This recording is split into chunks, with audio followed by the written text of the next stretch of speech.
So, finals week is coming up. Who's excited? Yeah, I'm not either. Finals week is really a scary time for college students, and one of the most common things that we do to deal with it is to pull all-night study sessions that are basically fueled by caffeine. And that's actually what I'm going to be talking about today, caffeine.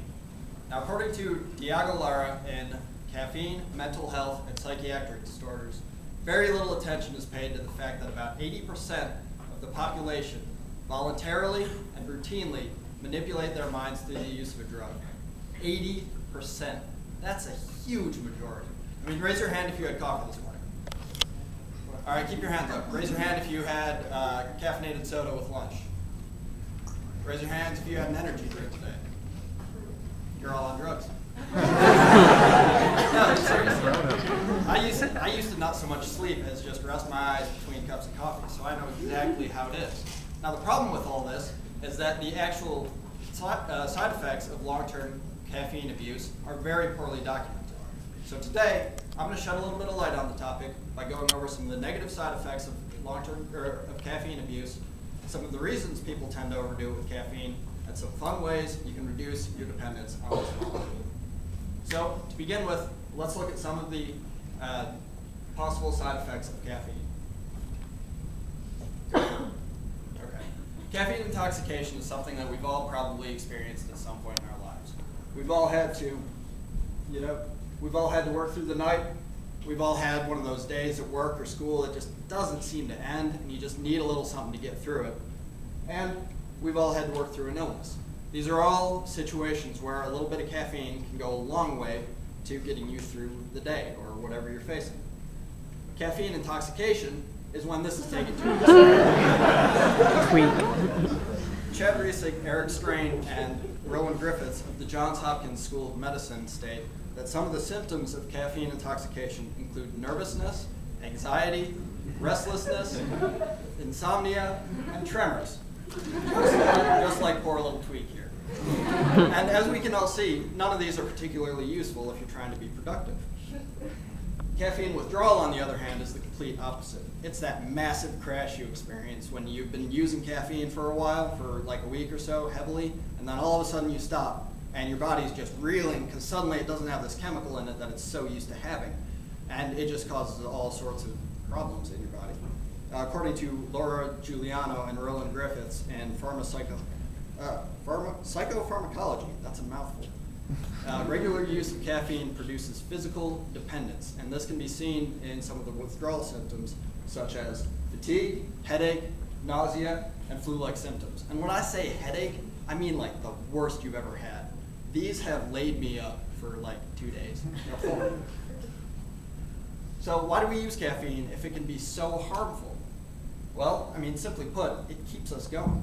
For a lot of us, this is how we get through the day. This is what turns what crawls out of bed in the morning into the productive human beings that we all are, right?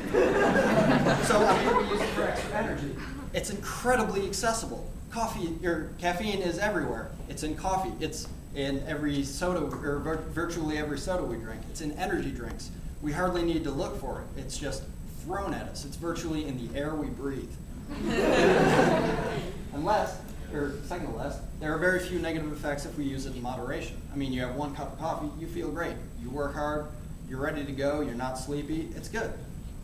And last, there are actually some health benefits to using coffee regularly. According to Catherine Schreiber in Psychology Today, regular caffeine use can actually restore and preserve memory in Alzheimer's patients. So in moderation, caffeine is very useful. The problem comes in that it's so useful that it's tempting to overdo it. You know, you have 1 cup of coffee, you feel great. 5 cups of coffee, you'll feel awesome, right? Yeah, it doesn't work like that. So, I mean, like most easy answers, more coffee or more caffeine probably isn't the right answer. So those are some reasons that people tend to overdo it with caffeine. Let's look at some fun ways we can reduce our dependence on caffeine and maybe keep you from chugging down your 5th espresso. So, changing any habit is hard. We all know that. Even bad habits can seem like they take so much effort to change that it's just not worth it, you know? But caffeine doesn't have to be that way. Caffeine dependence is something that we can change. We can all do this. Now, the way caffeine works is really sciencey and involves words like adenosine and neural receptors, so I won't go too far into that. But basically, it works by not letting the brain relax. So all we need to do to kick this habit is keep our brains from getting tired while we're working, right? And there are lots of ways we can do this. First, time management. Now, Eduardo, he went through this pretty much in depth, so I'm not going to say a whole lot. Just like, you get a big assignment, start working on it right away. That way, you won't be working until 3 a.m. the day before it's due, and you won't be tired. You won't need caffeine. Common sense. It's simple. Second, proper nutrition. Sydney Maupin, a staff writer for the Bastyr Health Center, has said that a balanced diet and plenty of fluids can boost energy levels and reduce our dependence on caffeine.